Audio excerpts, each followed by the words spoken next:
صحیح بخاری میں حدیث ہے، نبی علیہ السلام کے پاس واشی آیا فتح مکہ کے موقع پر، اور وہ واشی کون تھا؟ قاتل حمزہ۔ اوئے ہوئے، حمزہ نبی علیہ السلام کے صرف چچا نہیں تھے بلکہ بھائی بھی تھے، دو شریک اور ہم عمر بھی تھے، دوست بھی تھے۔ واشی کو حضرت بلال نے سفارش کروائی کہ یا رسول اللہ میرے کہنے پہ معاف کر دیے جائے۔ واشی پیش ہوا، فرمایا واشی یا رسول اللہ قاتل حمزہ، یا رسول اللہ تیرا ایمان قبول ہے، لیکن کیا تو ایسا کر سکتا ہے کہ اپنی شکل مجھے نہیں دکھا؟ اوئے ہائے ہائے، یہ وہ شخص ہے جو حریص علیکم بالمؤمنین رؤوف الرحیم ہے، لیکن چچا کے معاملے میں، اور وہ چچا ایسا نہیں جو صرف چچا ہی تھا، وہ دین کا مجاہد تھا، دین کے لیے کنٹریبیوشن تھی۔ اور میں آپ کو علا وجہ بصیرت کہتا ہوں کہ حضور کی وفات کے وقت اگر حضرت حمزہ زندہ ہوتے، خلیفہ اول حضرت ابوبکر نے نہیں ہونا تھا، حضرت حمزہ نہیں ہونا تھا۔ اس کا لاجیکل ثبوت یہ ہے کہ غزوہ بدر میں مسلمانوں کا لیڈر کون تھا آرمی کا؟ حضرت حمزہ۔ نبی علیہ السلام تو خیمے میں تھے نا، مسلمانوں کو لیڈ کون کر رہا تھا؟ حضرت حمزہ۔ غزوہ احد میں کون لیڈ کر رہا تھا؟ حضرت حمزہ۔ اسی لیے آپ نے پھر غزوہ احد کے شہداء پہ جا کے جنازہ پڑھا تھا نا، کہ ان کی وجہ سے بعد والے لوگ بینیفیشری ہوں گے، تو یہ لوگ تو بینیفیشری نہیں ہوئے، ان کو تو سب کچھ آخرت میں ملا ہے۔ یہ نہ ہو کہ اب تم آپس میں، بخاری مسلم میں یہ بھی حدیث ہے، میرے بعد کافر نہ ہو جانا کہ ایک دوسرے کی گردنیں کاٹنا شروع ہو جاؤ، اور وہی ہوا پھر بعد میں۔ تو نبی علیہ السلام نے قاتل حمزہ کو معاف کیا، اور فرمایا پوری زندگی پھر واشی سامنے نہیں آیا حضور کے، حالانکہ آپ کو تو اللہ نے گارنٹی دی ہے حریص علیکم بالمؤمنین رؤوف الرحیم۔ نبی علیہ السلام مومنین پر رؤوف بھی ہیں، رحیم بھی ہیں۔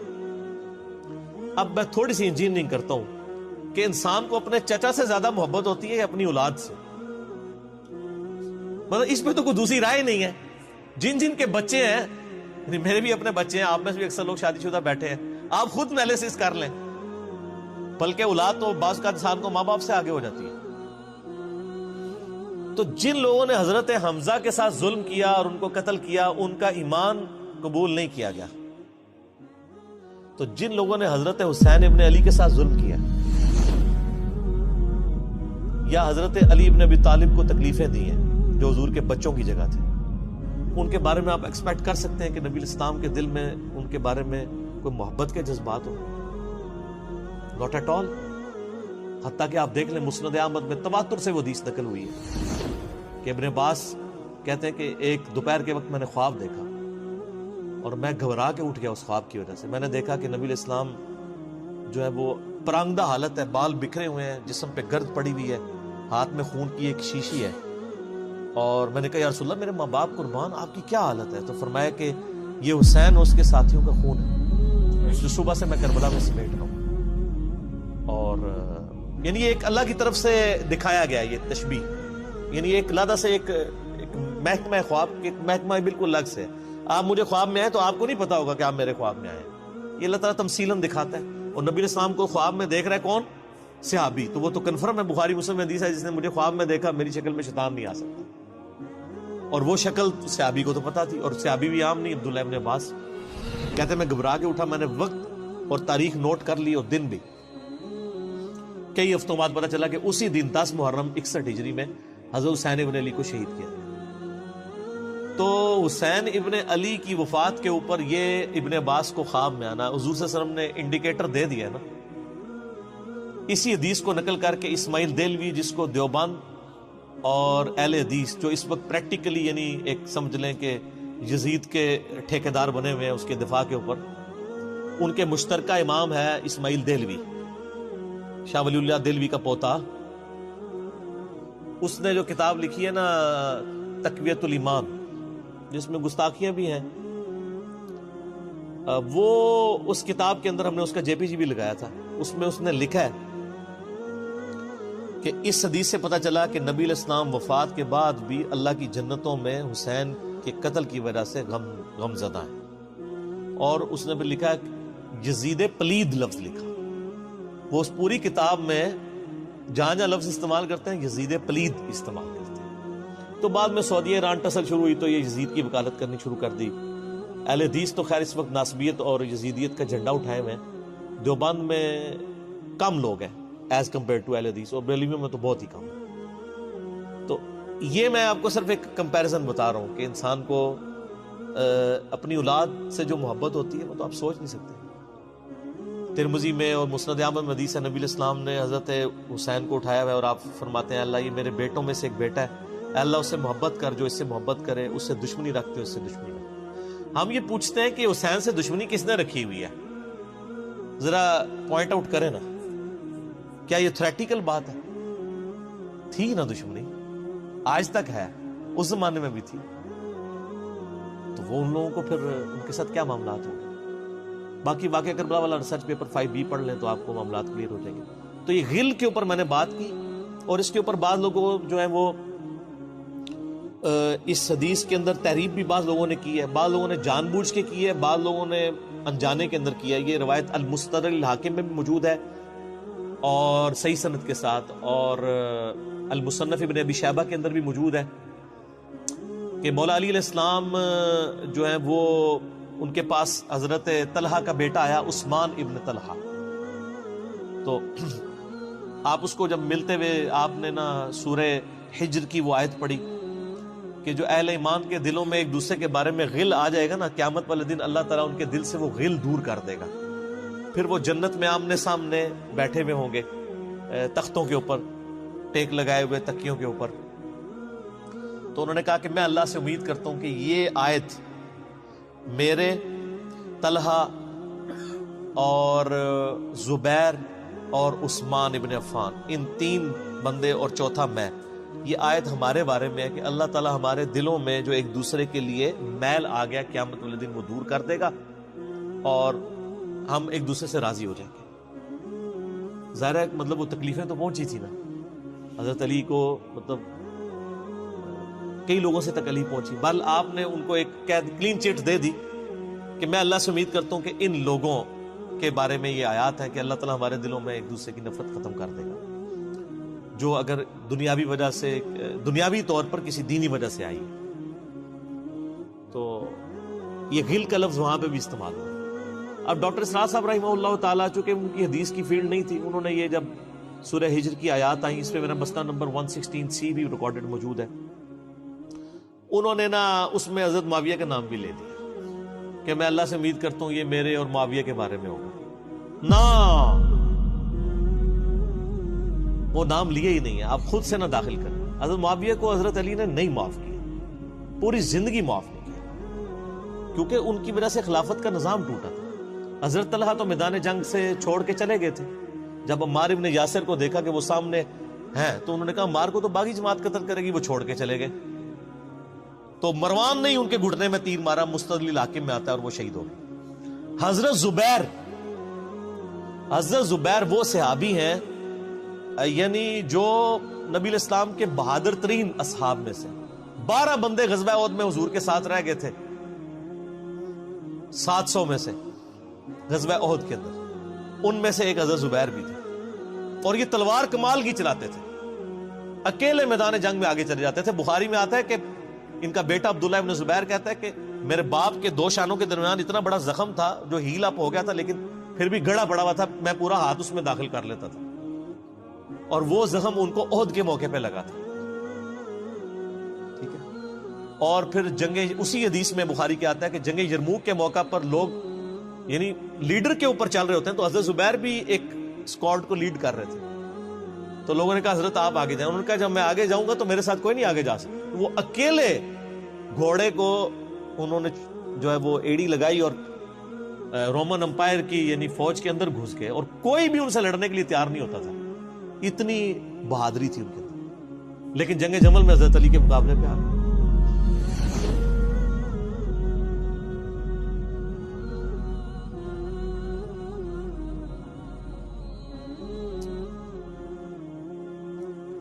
اس تکلیف کا کوئی اندازہ نہیں کر سکتا.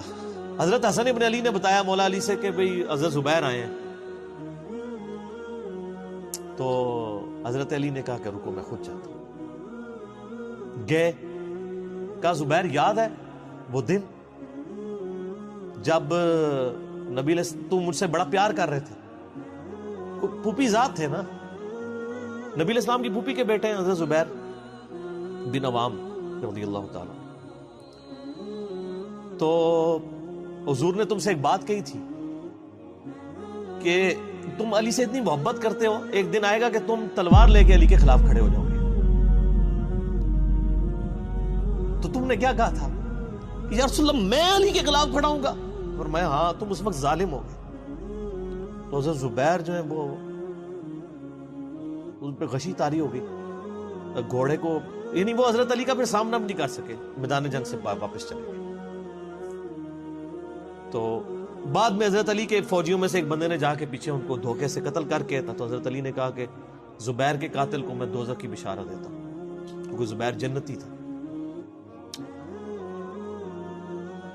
تو وہ شخص پھر حضرت علی سے ناراض ہو گیا کہ ہم نے میں نے تجھے حکم دیا تھا، جب میں نے ان کو جانے دیا تو نے یہ کام کیوں کیا؟ تو وہ پھر خارجی ہو گیا. اور یعنی یہ وہ محبت تھی، وہ جہاں محبت تھی وہ نظر آتی تھی. ظاہر ہے کہ ایک بندے کی ایک غلطی سے اس کی پوری زندگی زیرو سے ملٹی پلائی نہیں ہو جاتی ہے. جس نے اتنا کچھ دین کے لیے کنٹریبیوٹ کیا کبھی نہیں ہو سکتا ایسا. حضرت علی کو بھی اس بات کا پتہ تھا.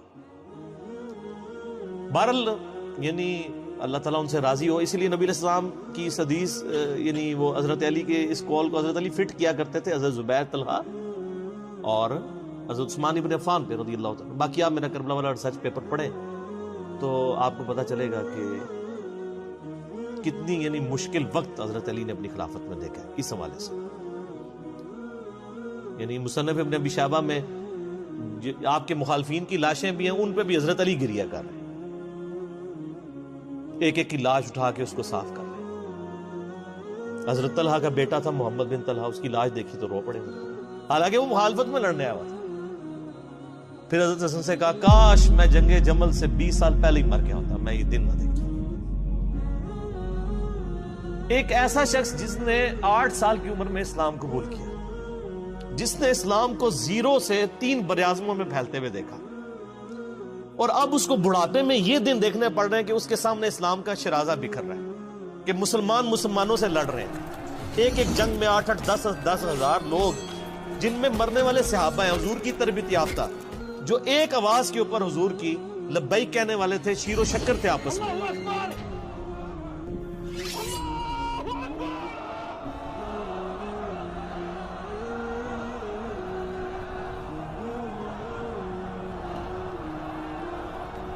آپ اندازہ کر سکتے ہیں. اسی لیے حضرت علی جو ہیں وہ یعنی کوفے میں شہر سے باہر آپ کو پتہ ہے کنویں ہوا کرتے تھے، اکیلے جا کے کنویں پہ بیٹھ کے رویا کرتے تھے کہ اللہ اس امت کے ساتھ کیا ہو گیا. کوشش کرتے رہے، بل اینڈ رزلٹ یہ ہے کہ وہ خلافت کا نظام. اسی لیے مصنف ابن ابی شیبہ میں آتا ہے کہ آپ نے فجر اور عشاء کی نمازوں میں قنوت نازلہ پڑھی، اللہم علیک بمعاویہ و اشعائہ، اے اللہ معاویہ اور اس کے شیعہ کو برباد کر، علی اور اس کے عمرو بن عاص اور اس کے شیعہ کو، ابا سلمی اور اس کے شیعہ کو، قیس اور اس کے شیعہ کو برباد کر. باقی احادیث میں آپ علیہ السلام نے جو بشارت کر دی تھی، سنن سعید کبریٰ کے اندر حدیث موجود ہے، حاکم کے اندر، کہ نبی علیہ السلام نے حضرت علی سے ایک دن فرمایا تھا، اے علی، اگلی امتوں میں سب سے بڑا بدبخت وہ تھا جس نے قوم عاد کی اونٹنی کو قتل کیا اور اس کے بعد عذاب آ گیا. میری امت کا سب سے بڑا بدبخت وہ ہوگا جو تیرے سر کے خون سے تیری داڑھی کو رنگ دے. اور وہی ہوا ہے. اور اس کے بعد پھر دیکھیں امت ایک جگہ جمع نہیں ہوئی ہے. حضرت علی ایک آخری کوشش تھی، اور جن لوگوں نے اس وقت ساتھ نہیں دیا پھر ان کو دنیا میں اس کا خمیازہ بھگتنا پڑا ہے. عبداللہ بن عمر نے بیعت نہیں نہ کی تو صحیح بخاری اٹھا کے دیکھیں، عبداللہ بن عمر کو آل امیہ نے قتل کروایا، حجاج بن یوسف نے زہر آلود نیزہ مروا دیا. اور حاکم کے اندر مجموع الزوائد کے اندر موجود ہے، حضرت عبداللہ بن عمر آخری عمر میں کہا کرتے تھے کاش میں اس وقت علی کا ساتھ دیتا اور یہ خلافت کا نظام تو بچ جاتا. کیونکہ کئی لوگ بیچ میں نیوٹرل ہو گئے تھے جو پھر ساتھ نہیں دیا، تو اس کی وجہ سے پھر حضرت علی کے چونکہ اب پاس اتنی مین پاور نہیں تھی کہ اس سسٹم کو سنبھال سکتے، بال پھر وہ شہید ہو گئے اور پھر معاملات آ گئے. خیر بات کہاں سے کہاں نکل گئی، کیونکہ یہ اس کے ساتھ غل کا لفظ تھا، تو یہ غل کے لفظ کو ایڈریس کرنا ضروری تھا. تو تو آج ہم جب جنگ جمل صفین نہروان کو ڈسکس کرتے ہیں تو یہ کوئی غل والی بات نہیں ہے، یہ وہ چیزیں ہیں جو ایک ریالٹی ہیں، اور وہ اگر یہ غل والی بات ہے تو نبی علیہ السلام کے دل میں بھی نعوذ باللہ غل تھا، مولا علی کے دل میں بھی غل تھا، ایسا نہیں تھا۔ وہ دین کی حمیت کہلاتی ہے، اس کو غل نہیں آپ کہتے۔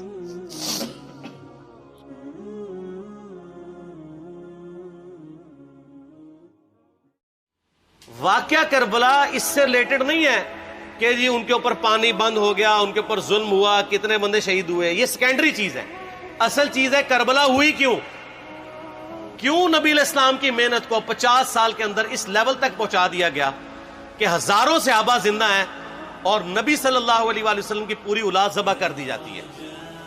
ہم تو یہ کہہ نہیں رہے کہ کیسے ذبح کیا انہوں نے، آری چلائی تھی یا تلوار چلائی تھی، یہ تو واقعہ کربلا تو سب کو پتہ ہے، ان کی شہادت بھی سب کو پتہ ہے۔ جامعہ ترمذی میں حدیث ہے حسن و حسین جنتی نوجوانوں کے سردار ہیں، اور ان کی والدہ جو ہے وہ جنتی عورتوں کی سردار ہیں، اور المستدل حاکم میں حدیث ہے حسن و حسین جنتی نوجوانوں کے سردار ہیں اور ان کے والد ان سے بھی بہتر ہیں۔ تو یہ تو ڈیفینٹ حدیثیں ہیں، یہ تاریخ تو نہیں ہے، نبی علیہ السلام کے فرامین ہیں۔ تو ان کی موجودگی میں ان کے ساتھ یہ کچھ کیا جائے تو ہم نٹی گریٹیز میں نہیں پڑھتے، ہم اس تھیم کے اوپر کہ یہ کون سی چیز تھی جس نے خلافت راشدہ کو ملوکیت میں بدل دیا، ہم اس تھیم کے اوپر بات کرتے ہیں۔ ہم کہتے ہیں چھوڑ دیں، بندے ہندے چھوڑیں، الٹیمیٹلی کیا نکلا ہے، کس کی وجہ سے ہوا ہے، وہ تو حدیث کی کتابوں میں موجود ہے۔ ہم کب کہہ رہے ہیں خفیہ کیمرے لگا گئے جی کس نے گولی پہلا تیر کس نے چلایا، یہ وہ ہم تو بتا رہے کس کے دور حکومت میں ہوا اور ان کا اپنا کردار کیا تھا، اس کو کس طریقے سے لا کے تخت پہ بٹھایا گیا، وہ ساری کی ساری چیزیں تو سامنے ہیں۔ وہ تاریخ کی کتابیں نہیں ہیں، حدیث کی کتابیں ہیں۔ اگر آپ کہتے ہیں کہ بخاری مسلم سے ہم نے صرف رفع الیدین کی حدیثیں لینی ہیں یا ایمانیات کی حدیثیں لینی ہیں اور باقی جو بخاری اور مسلم میں آل امیہ کی بدماشیوں کو ننگا کیا گیا ہے وہ ہم نے نہیں لینی ہے، تو سر پھر آپ اپنے آپ کو کلیئر کٹ، پھر ہم آپ سے واقعہ کربلا نہیں ڈسکس کریں گے، حجیت حدیث میں بات کریں گے۔ آپ کو اپنے آپ کو منکرین حدیث کہنا پڑے گا، یہ آپ اسکروٹنگ کیسے کریں گے؟ اس سے بڑی بات مجھے یہ بتائیں کہ عظمت صحابہ بڑی چیز ہے یا عظمت محمد رسول اللہ صلی اللہ علیہ وآلہ وسلم؟ تو بریلوی یہی تو رونا رو رہے ہیں، وہ کہہ رہے ہیں جی قرآن میں تھوڑی آیات ہیں، آپ پھر مڑ مڑ کے پڑھتے ہیں قل انما انا بشر مثلکم، اس میں تو نبی علیہ السلام کی تنقیص ہو رہی ہے۔ تو ہم ان کو کیا کہتے ہیں کہ تنقیص مقصد نہیں، نعوذ باللہ نہ ہو رہی ہے، آپ افضل البشر ہیں لیکن آپ کی سپیشیز بشر ہے، یہ ہم اپنا عقیدہ سمجھتے ہیں، وہ اس کو تنقیص شمار کرتے ہیں۔ تو پھر اس وقت آپ بھی بریلویوں کی بات مان کے تو یہ آیات پڑھنا چھوڑ دیا کریں۔ آپ کہتے ہیں نہیں آیات ہے کیوں نہ بیان کریں، تو ہم بھی کہتے ہیں احادیث ہے کیوں نہ بیان کریں کہ صحیح بخاری میں حدیث ہے 2812 عمار کو ایک باغی جماعت قتل کرے گی، وہ جماعت دوزخ کی طرف بلا رہی ہوگی اور عمار ان کو اللہ اور جنت کی طرف بلا رہا ہوگا۔ اب اس کے نرغے میں جو جو آتا ہے وہ آئے، میں اپنے نبی سے ٹکر لے لوں آپ لوگوں کے منہ کا خیال رکھتے ہوئے کہ میں نبی علیہ السلام کو کہوں کہ آپ نے کیوں ایسی بات کر دی کہ مولا علی کے مخالفین کو آپ نے دوزخ کی طرف بلانے والی جماعت کہہ دیا؟ تو لیں آپ ٹکر، جائیں سیدھا دوزخ میں، اور تھوڑی جرت کریں، آپ یہ کہا کریں کہ اے اللہ، اپنے لیے کہا کریں کہ اللہ تعالیٰ آپ کا حشر یزید اور یزید کے آباء و اجداد کے ساتھ کرے اور اس کی اولاد کے ساتھ۔ ہم کہتے ہیں کہ اللہ تعالیٰ ہمارا حشر جو ہے وہ مولا حسن حسین، مولا علی علیہ السلام اجمعین اور اہل بیت کے ساتھ کرے، آمین۔ اور آپ میں تو اتنی جرت نہیں آپ یہ بات بھی کر سکیں، کیونکہ ان کو پتہ ہے۔ تو نبی علیہ السلام کی احادیث کو بیان کرنے کو یہ سمجھتے ہیں کہ جی اس سے مصیبت کھڑی ہو جائے گی، تو اپنے آپ کو منکرین حدیث ڈکلیئر کریں، پھر حجیت حدیث کا مقدمہ ڈسکس ہوگا، پھر کربلا نہیں ڈسکس ہوگی۔ اور یہ ٹی وی پہ بھی آ کے مولوی بیٹھے ہوتے ہیں، سنیوں کے بھی شیعوں کے بھی، مڑ مڑ کے جی وہ یزید نے یہ کر دیا۔ وہ یزید نے کیا کیا ہے یار؟ وہ تو سسٹم کا نمائندہ بن کے آیا جو پیچھے سے خراب تھا۔ یزید کو لے کے بیٹھے ہیں، یزید یزید یزید یزید، بھائی پیچھے سے معاملہ خراب ہوا۔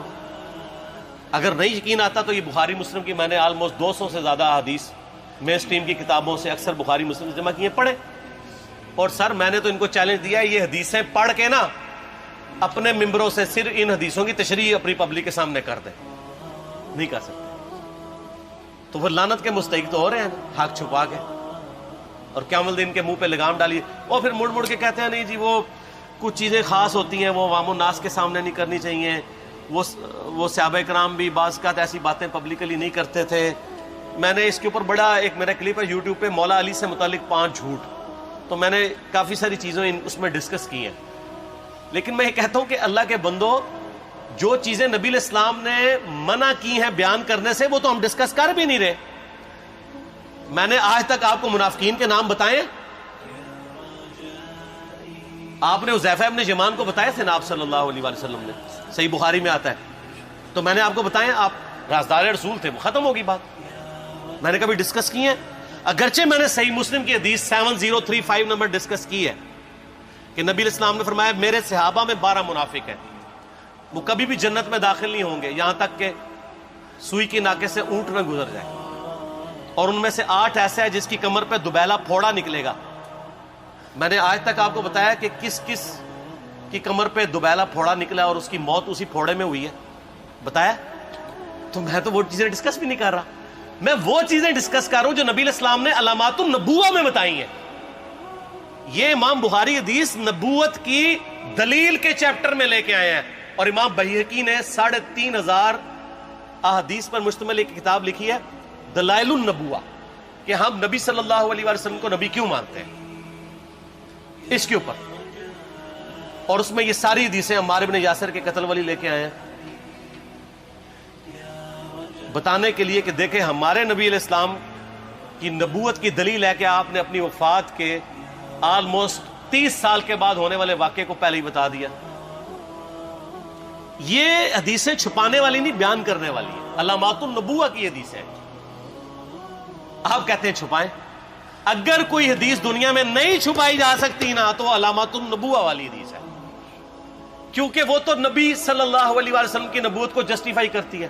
ورنہ میرا ایک معصومانہ سوال ہے کہ نبی صلی اللہ علیہ وسلم نے یہ باتیں کر کے ان کے زوم میں نعوذ باللہ امت کو مصیبت میں ڈال دیا۔ آپ نے خود ہی فرمایا کہ یہ ہوگا، کیوں فرمایا آپ نے؟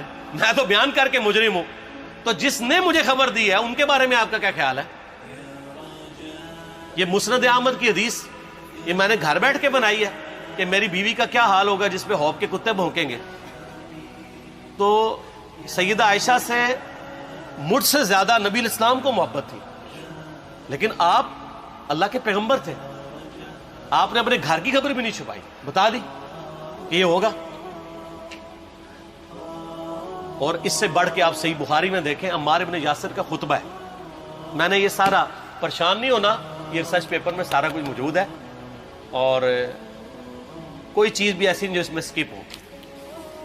صحیح بخاری میں خطبہ ہے کہ عمار ابن یاسر کو مولا علی نے بھیجا کوفے میں۔ کوفے والے نیوٹرل ہو گئے تھے کیونکہ بصرہ سے سیدہ عائشہ آ رہی تھی، اور وہاں پہ انہوں نے کہا نہ ہم سیدہ عائشہ کا ساتھ دیں گے نہ مولا علی کا دیں گے، تو عمار ابن یاسر کو تیار کرنے کے لیے، یعنی وہاں کے جو عوام تھی اس قتال کے لیے، مولا علی نے بھیجا۔ تو سیدنا عمار ابن یاسر نے وہاں پہ کوفے کے منبر پہ خطبہ دیا۔ بخاری کے الفاظ ہیں، اوپر والی سیڑھی پہ عمار ابن یاسر نے حسن ابن علی کو بٹھایا، حالانکہ حسن ابن علی سے 4 گنا بڑی عمر تھی عمار ابن یاسر کی، 90 پلس ہو چکے ہوئے تھے، 3-4 گنا ان کی عمر تھی، لیکن اہل بیت کا احترام کیا، خود نچلی سیڑھی پہ بیٹھے۔ بخاری کے الفاظ ہیں کہ اے لوگو، اللہ نے تمہیں آزمایا ہے، ایک طرف دنیا اور آخرت میں تمہارے نبی کی بیوی ہے سیدہ عائشہ، دنیا اور آخرت میں، یعنی عزت اپنی جگہ قائم۔ یہاں لوگ سمجھتے ہیں کسی کی غلطی آ گئی تو پتہ نہیں کیا ہو گیا، وہ یار اس کا مرتبہ اپنی جگہ ہے، غلطی اپنی جگہ ہے، پیغمبر نہیں ہے وہ۔ اور دوسری طرف علی ابن ابی طالب ہے، اللہ اب دیکھے گا تم عائشہ کی اطاعت کرتے ہو یا اللہ کی، علی کی نہیں اللہ کی۔ کیوں؟ یا ایھا الذین آمنوا اطیعوا اللہ واطیعوا الرسول واولی الامر منکم، ان کا اولو الامر مولا علی ہیں، ان کی اطاعت واجب ہے۔ یہ اللہ نے آزمایا ہے کہ اللہ کی اطاعت کرتے ہو یا عائشہ کی۔ اور آپ حیران ہوں گے، یہ حدیث امام بخاری حضرت عائشہ کی فضیلت والے چیپٹر میں لے کے آئے ہیں۔ اگر امام بخاری مشورہ کر لیتے نا ناسبیوں سے تو انہوں نے کہا تھا سر آخری صحیح رکھو، پچھلا رہن دو۔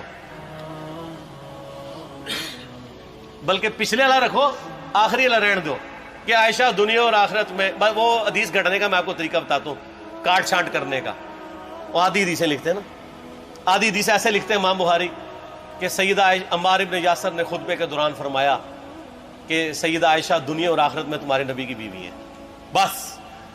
لیکن امام بخاری نے پوری حدیث لی ہے، آگے وہ بھی ڈالا ہے کہ اللہ آزما رہا ہے کہ عائشہ کی اطاعت کرتے ہو یا اللہ کی، جیسے آپ کے علماء کر رہے ہیں. صحیح مسلم کی حدیث 6488 آدھی بیان کرتے ہیں سارے مولوی، بریلوی، دیوبندی، اہل حدیث سب. میرے صحابہ کو برا مت کہو، اگر تم میں سے کسی نے احد پہاڑ کے برابر بھی سونا خیرات کر دیا اور میرے صحابہ نے ایک مد یعنی 600 گرام خیرات کی، آدھا کلو، اس کے آدھے کو بھی نہیں پہنچ سکتا بس. حالانکہ یہ مسلم کی حدیث سٹارٹ اس سے ہوتی ہے کہ عبد الرحمن بن عوف کو خالد بن ولید نے گالیاں دی جھگڑے کے دوران. حالانکہ دونوں مسلمان تھے، دونوں صحابی تھے. آپ نے حضرت خالد بن ولید کو بلا کے ڈانٹا، فرمایا تم میرے صحابہ کو برا مت کہو. تو خالد بن ولید نے تو آگے سے نہیں کہا حضور میں بھی صحابی ہوں. ان کو پتا تھا کہ عبد الرحمن بن عوف نے اس وقت اسلام قبول کیا جب اسلام کا مطلب تھا مار، تکلیف اٹھانا، اور خالد بن ولید نے گولڈن پیریڈ میں صلح حدیبیہ کے بعد اسلام قبول کیا. میں اب تم لوگ یہ کر رہے ہو، تم لوگ اگر احد پہاڑ کے برابر بھی سونا خیرات کر دو، یعنی صلح حدیبیہ کے بعد والے لوگ میرے ان کے برابر نہیں ہو سکتے. اور جو فتح مکہ پہ معافی مانگ کے مسلمان ہوئے ہیں طلقاء، مؤلفۃ القلوب آل امیہ، ان کا تو لیول ہی کچھ نہیں ہے. یہاں تو خالد بن ولید کے بارے میں یہ بات کی جا رہی ہے. اور پھر وہ مؤلفۃ القلوب اپنے زمانے میں ممبروں پہ سب و شتم کروائیں سیدنا علی پر. تو سب سے پہلے تو ان کو کہنا چاہیے جن کے بارے میں حدیث تھی کہ تم صحابہ کو گالی مت دینا. ہم نے تو خیر کبھی دی بھی نہیں ہے. اور میں یہ آخری جملہ ان کو ایسا بولتا ہوں کہ جو ان کے دماغ تک ڈرل کر جائے گا کہ آل امیہ نے جو کچھ اپنے دور کے اندر سیدنا علی کی گستاخیاں کی ہیں نا، ہم نے تو ویسی کوئی ایک گستاخی بھی آل امیہ کے بارے میں نہیں کی ہے. میں نے آج تک آل امیہ کے اوپر بائی نیم کسی کے اوپر لعنت کی ہے؟ حالانکہ یہ مولا علی پہ کرتے رہے. یہ ہے لعنتی خود ہو گئے نا، جب مولا علی پہ لعنت کی تو لوٹ آئی. مسند ابی اعلیٰ میں صحیح سند کے ساتھ حدیث موجود ہے، مسند احمد میں بھی موجود ہے کہ سیدنا علی کو جس نے گالی دی اس نے رسول اللہ کو گالی دی صلی اللہ علیہ وسلم.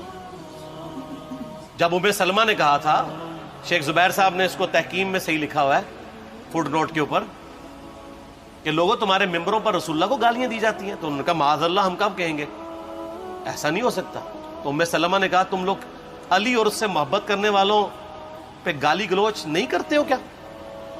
جبکہ میں نبی کی بیوی کہتی ہوں کہ سب سے زیادہ رسول اللہ سے محبت، سیدنا علی سے محبت نبی صلی اللہ علیہ وآلہ وسلم کرتے تھے. لہٰذا جب یہ تم کہتے ہو نا علی پر لعنت، علی سے محبت کرنے والوں پہ لعنت، تو یہ لعنت تو تم نبی علیہ السلام تک لے کے جا رہے ہو نعوذ باللہ، کیونکہ علی سے محبت کرنے والا پہلے نمبر پہ نبی صلی اللہ علیہ وآلہ وسلم ہے.